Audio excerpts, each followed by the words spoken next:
전엔 안 그랬는데 외모와 스타일을 대놓고 지적하는 거, 연락이 잘 안 되는 거, 여사친 문제, 거짓말, 욕설과 폭언, 폭행, 연애하시면서 혹시 이 행동들 중에서 겪어보신 거 있으신가요? 실제로 이제 저희 내담자분들께서 호소를 했던 상대가 나를 함부로 대하는 행동들에 이런 것들이 있었어요. 생각보다 많이 있어요. 지금 이 영상을 보시는 분들도 상대분이 나를 함부로 대하는 부분을 어떻게 좀 바꿀 수 없을까라는 생각해 보고 계실 거예요. 그동안 너무 고생하셨어요, 진짜. 우선은 여러분들이 지금은 나를 함부로 대하는 사람을 사귀셨던 이유가 있으실 거예요. 잘 해주니까 였겠죠? 그런데 왜 이렇게 변하는 걸까요? 여러분이 연애 중이실 수도 있고요. 재회를 꿈꾸시는 단계이실 수도 있고요. 어느 쪽이시든 결론적으로는 행복하게 예쁘게만 연애를 하고 싶으실 거예요. 그러려면 상대가 이렇게 변하면 안 되잖아요. 이미 그렇게 변해버린 사람과도 어떻게 그런 예쁜 관계를 다시 만들어갈 수 있는지도 지금부터 한번 알아보기로 해요. 그럼 원인이 뭘까요? 문제를 해결하려면 원인부터 제대로 파악을 해야겠죠? 왜 남자친구는 나를 함부로 대하기 시작했을까요? 4가지 원인이 있거든요. 첫 번째는 인내심 고갈이라는 부분이에요.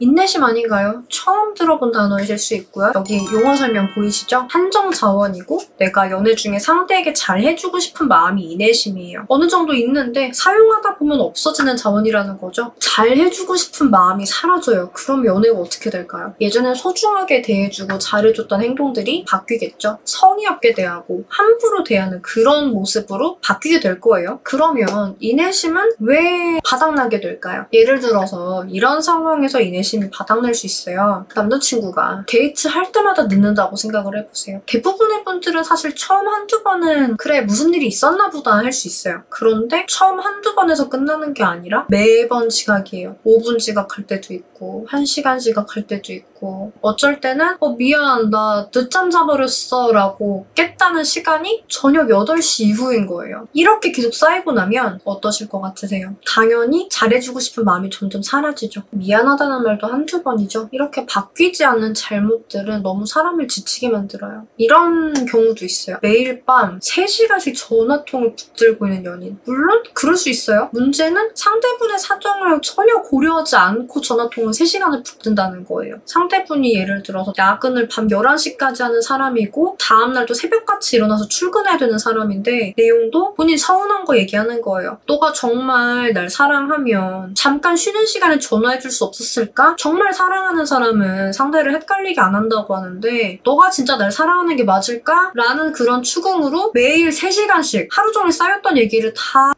끄집어내놔야 그래야 본인이 풀려서 그제야 이제 놔주는 그런 패턴으로 계속 전화통화를 매일 하는 사람이라고 할게요. 이거 못 버텨요. 매번 지각하는 거나 정말 3시간씩 전화통 붙들고 있는 이런 거 같은 경우는 선생님 좀 그런 건 극단적인 거 아닌가요? 라고 생각하실 수도 있어요. 그런데 이건 좀 자주 하실걸요? 나 힘들어. 요즘 사는 게 힘들죠. 그리고 연인 뒀다가 뭐 하겠어요. 나 피곤하고 힘들 때 좀 징징거리기도 하고 그럴 수도 있죠. 그런데 이게 한두 번이 아니고 매번 반복이 된다고 하면은 사람이 감정 쓰레기통도 아닌데 자꾸 그 힘든 감정들만 내가 들어야 한다는 게 좀 많이 지쳐요. 이 사람이랑 정말 즐겁고 행복하게 놀아야지 라는 생각으로 연애를 하는 거지 저 사람 힘든 얘기 내가 다 들어줘야지 라는 생각으로 연애를 시작하지 않는다니까요. 나는 그 얘기를 하고 싶을 수 있는데 듣는 상대분은 기분이 어떨지 잘 생각해 보셔야 돼요. 만약에 이 사람이랑 안전이별하고 싶다라고 하는 사람한테는 이렇게 하셔도 돼요. 굉장히 빠르게 안전이별하실 수 있어요. 이런 행동들은 상대의 인내심을 바닥나게 만든다라고 알아두시면 되고 나 때문에 바닥이 나지 않을 수도 있거든요. 예를 들어서 부모님이 아프시다. 요즘 회사에 되게 큰일이 있어가지고 비상이다. 평소보다 정말 근무를 많이 해야 된다. 그런 상황이라고 하면 인내심이 깎여나가거든요. 이 사람의 인내심이 깎여나가면 나에게 잘해줄 수가 없기 때문에 내가 그 게이지를 되게 잘 봐야 돼요. 내려가고 있으면은 좀 채워줘야겠네? 최소한 깎지 말아야겠네? 요거를 내가 관리를 할 수 있어야 되거든요. 본론으로 돌아와서 우린 지금 남자친구가 왜 우리에게 함부로 대하는가 라는 부분에 대한 원인을 우선 분석해보고 있었어요. 두 번째 원인은 내가 그 사람의 나쁜 행동을 사실은 합리화를 시켜주고 있었지 않나 라는 걸 좀 보셔야 되는 게요. 연인 간에 절대 하면 안 되는 행동들이라는 게 있잖아요. 거짓말이라든지 폭언, 폭력 이런 거 진짜 하면 안 되는 행동들인데 이런 행동을 당했을 때 내가 어떻게 대처해야 될지 몰라서 그냥 넘어가시는 분들이 계세요. 그랬을 때 문제가 뭐냐면 또 나에게 반복이 될 수 있다는 거예요. 해버렸는데 싫다는 반응을 하지 않았어요. 그러면은 너한테 이렇게 해도 되는 거네? 라는 생각이 들 수 있어요. 순식간에 내가 그렇게 대해도 되는 사람으로 인식이 된다는 거죠. 그래서 명백하게 부당한 행동을 직접적으로 당한 경우에는 이런 행동을 앞으로 하지 말라고 정확히 알려주셔야 돼요. 그냥 넘어가고 묻어가시면 안 되시는 거예요. 그리고 또 잘못하시는 행동들이 또 뭐가 있냐면은 예를 들어 이런 얘기를 하는 거예요. 예전 연인들 중에 뭐 바람핀 사람이 있다든지 나를 때린 사람이 있다든지 하시면 안 돼요. 제가 늘 말씀드리지만 연애는 이미지 싸움이거든요. 굳이 그런 바람을 당하는 이미지, 맞는 이미지, 그런 부정적인 행동과 나를 연결시켜서 말씀을 안 하시면 좋겠어요. 아, 얘는 원래 이렇게 연애를 하던 애니까 나도 그렇게 해도 되겠네? 무의식이 자리 잡을 수 있거든요. 굳이 그런 안 좋은 이미지를 나랑 연결시키지 않는 걸로. 그리고 세 번째는 사실 이별이 답이거든요. 어떤 경우냐면은 그냥 내가 안목이 없는 경우예요.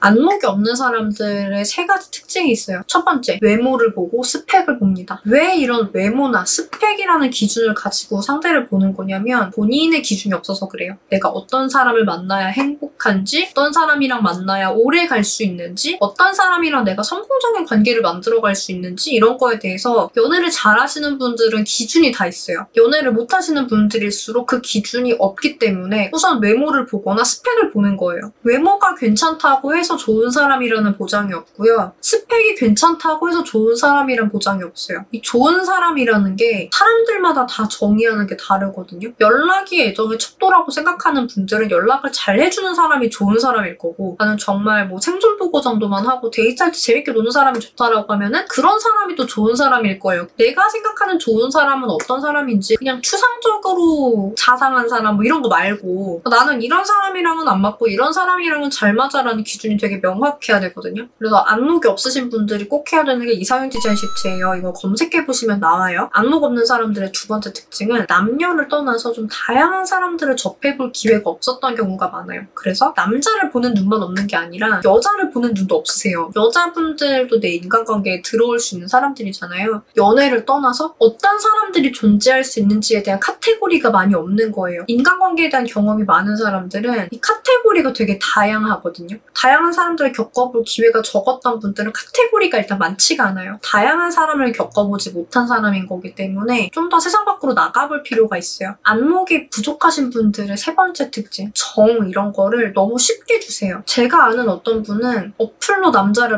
만나시는데 이 남자가 나한테 뭐 딱히 잘해준 것도 없고 못해준 것도 없고 그냥 한번 만나기로 한 건데 그냥 그 순간에도 이 사람에게 너무나 좋은 사람이라는 기대를 하고 믿음을 가지는 거예요. 그게 배반당하면서 너무 좌절하는 거죠. 안목이 없으신 분들은 덮어놓고 일단 그 사람이 좋은 사람일 거라는 가정을 하고 기대를 가져요. 근데 그러시면 안 돼요. 세상에는 정말 다양한 사람들이 있거든요. 내가 안목이 부족해서 나쁜 사람을 미리 걸러내지 못하면 그냥 애초에 질이 나쁜 사람이었을 가능성이 있어요. 어떻게 교화를 시키려고 하기보단 거르는 게 맞겠죠. 그리고 그 사람이 나에게 함부로 대하는 이유 네 번째는 내가 호구짓을 하기 때문이에요. 나쁜 남자, 나쁜 여자 이런 사람들이 아무한테나 그렇게 되는 게 아니에요. 정말 자존감 높고 이 사람들이 가스라이팅을 하든 뭘 하든 그런 상황에서도 영향받지 않는 사람들한테까지 이 사람들이 나쁜 행동을 할 수는 없어요. 근데 호구짓을 한다. 그러면은 이게 너무나 쿵짝이 잘 맞아지는 거예요. 저 사람은 가스라이팅하고 나는 호구짓 하면서 받아주고 있고 그럼 선생님 저는 태생적으로 호구인 것 같은데 어떻게 고칠 수 있을까요? 제가 호구인지 아닌지 어떻게 알 수 있을까요? 이거 궁금하신 분들은 위에 영상 보세요. 자, 원인을 알았으니까 앞으로 다시는 내 연애가 이런 원인들에 노출되게 하지 맙시다. 이제는 어떻게 라는 부분으로 들어갈게요. 어떻게 해야 남자친구가 나를 함부로 대하지 않을까? 이걸 잘하는 분들이 결론적으로 연애 고수인 거예요. 연애 고수가 되는 방법은 두 가지가 있어요. 첫 번째는 가장 중요한 건데요. 내 삶을 사랑하시는 거예요. 너무 당연한 얘기 같지만 진짜 이게 제1 원칙이에요. 내가 나를 사랑해야 다른 사람도 나를 사랑할 수 있는 거 아닐까요? 어려운 일 아니에요. 그냥 내가 잘났든 못났든 인정을 해주시고 나를 탓하지 말고 감싸주고 알려주고 응원해주고 그러시면 되는 거거든요. 본인한테도 이걸 못하시는 분들이 남 탓을 또 그렇게 잘해요. 문제는 그게 좋게 보일 수가 없다는 거예요. 남 탓을 하는 게. 사람들이 나를 함부로 대하는 요소가 되기도 하고요. 연애 자격에서는 내담자분들이 정말 자존감을 높여야 할 때 사자감이라는 개념으로 설명을 드리긴 하거든요. 그런데 오늘 영상에서 다루기엔 좀 복잡한 부분들이 있기 때문에 오늘은 넘어갈게요. 그럼 연애 고수가 되는 두 번째 방법은요. 목표가 뚜렷한 분이 되시는 거예요. 배가 목적지가 없으면 표류하는 거잖아요. 표류하는 게 아니라 목적지가 분명한 배가 되는 거예요. 이런 사람들 정말 매력있고 멋있어요. 이런 분들은 본인 기준이 확고하다 보니까 누가 가스라이팅을 하려고 해도 이게 먹히지가 않아요. 본인 인생의 목표를 뚜렷하게 설정한다는 게 제가 봤을 때 누구한테나 쉬운 일은 아니긴 하더라고요. 아 선생님 저는 당장은 어려운데요 라고 하시는 분들에게 추천드리고 싶은 거는 버킷리스트를 작성해보는 거예요. 버킷리스트라는 개념을 모르시는 분들도 계실 수 있어요. 검색을 한번 해보시고요. 이게 그냥 쓰는 방법이 있고 제대로 쓰는 방법이 있어요. 제대로 쓰는 방법을 제가 특강에서 교육을 많이 해드리긴 했었는데 코로나라 못 해드리고 있네요. 보통 버킷리스트를 작성을 해보신 다음에 잊어버리시거든요. 잊어버릴 게 아니라 이걸 정말 잘 활용을 하셔야 내 삶의 주인이 되고 그리고 진짜 연애 고수로 거듭나실 수가 있어요. 이렇게 두 가지만 돼도 정말 행복하고 멋진 사람으로 보이고요. 그런 사람은요. 누가 봐도 응원해주고 싶지 함부로 대할 수가 없어져요. 여러분들도 그런 분들이 되시면 좋겠고요. 그러면 여러분들이 정말 궁금했던 건 이걸 거예요. 선생님 그러면 이미 망가진 관계, 이미 저를 함부로 대하는 그 사람은 어떻게 해야 될까요? 우선 첫 번째, 연애 상담, 재회 상담을 하다 보면 많은 분들이 오은영 원장님이랑 많이 비교를 해주세요. 우리 아이가 달라졌어요 아시죠? 저 사람의 성격, 습관 이런 거를 내가 조금만 방식을 바꿔주면 고칠 수가 있는 거죠. 이렇게 관계는 서로 길들이는 거거든요. 저 사람도 나를 길들이는 거고 나도 그 사람을 길들여가면서 좀 더 편안하고 즐거운 지점들을 찾아내는 게 예쁘게 연애를 세팅하는 길이에요. 근데 여러분들이 여태까지는 어떻게 그렇게 길들여야 하는지라는 걸 모르셨을 수 있어요. 그러면은 내가 일방적으로 길들여질 수 있거든요. 일방적으로 길들여지는 게 아니라 나도 저 사람을 길들일 줄 알면 돼요. 우리 아이가 달라졌어요 라는 프로그램의 아이들처럼 성인들도 바뀔 수 있거든요. 다만 경우에 따라서는 좀 노력과 시간이 많이 필요할 수도 있어요. 또 하나 알려드리고 싶은 거는 아까 제가 말씀드렸던 호구 영상 이거 꼭 보세요. 그 사람의 나쁜 습관을 내가 만들어주고 있는 걸 수도 있기 때문에 이 관계를 정말 다시 예쁘게 세팅을 하고 싶으시다고 하시면 저 사람이 바뀌는 것도 중요한데 연애라는 게 결국은 상호작용이고 손뼉도 맞부딪혀야 소리가 나는 것처럼 나도 바뀌어야 되거든요. 본인이 해당되시는 게 있으시다고 하시면 철저하게 바꾸셔야 돼요. 또 하나 좀 여러분들이 살펴봐 주셨으면 하는 거는 나는 그 사람에게 잘하고 있는지. 많은 분들이 나도 못하고 있으면서 상대가 잘 해주기를 기대하시는 분들이 많이 계세요. 뭐 이렇게 질문하실 수도 있죠. 선생님 저 사람도 저 따위라는데 제가 어떻게 잘해줘요 라고 하실 수도 있는데 둘 다 안 잘해줄 거면 안 사귀면 돼요. 나는 이 관계를 예쁘게 다시 만들고 싶은 거잖아요. 그럼 나부터 잘하기 시작해야 그걸 보고 상대분이 영향을 받아요. 근데 둘 다 똑같은 짓을 하고 있을 것 같으면 저는 이건 사귈 이유가 없다고 생각해요. 나는 소중하게 대해주고 싶은 사람인지 저 사람한테 좀 본인을 뒤돌아보시면 좋을 것 같아요. 내 행동이나 화법이나 이런 게 좀 고쳐질 필요는 없는지. 그래서 저 사람이 여태까지의 나는 좀 소중히 여기지 않았다고 할지라도 앞으로의 나는 소중히 대해주고 싶게끔 본인을 바꿔보시기를 추천을 드리고요. 사실 영상을 보시면서도 그래서 이걸 어떻게 해야 되지? 정확한 원인이 뭐지? 이거에 대해서 대략은 알겠는데 좀 어떻게 해야 될지 모르겠다, 감이 안 온다라고 하시는 분들 계실 수 있어요. 원인 파악을 연애 자격에서는 어느 정도 무료로 봐드리고 있어요. 해결책까지 들어가시려면 물론 유료 상담으로 넘어가셔야 되는데 우선 진단지만 제출을 해주셔도 지금 두 분 상황은 어떤 상황이다라는 진단을 해드릴 수가 있거든요. 덧나기 전에 진단이라도 먼저 받아보시기를 추천을 드리고요. 우리 몸도 병원에서 한 번씩 건강검진을 받잖아요. 여러분의 연애도 진단이 필요할 수 있습니다. 앞으로도 연애회사 대표 상담사로서 다양한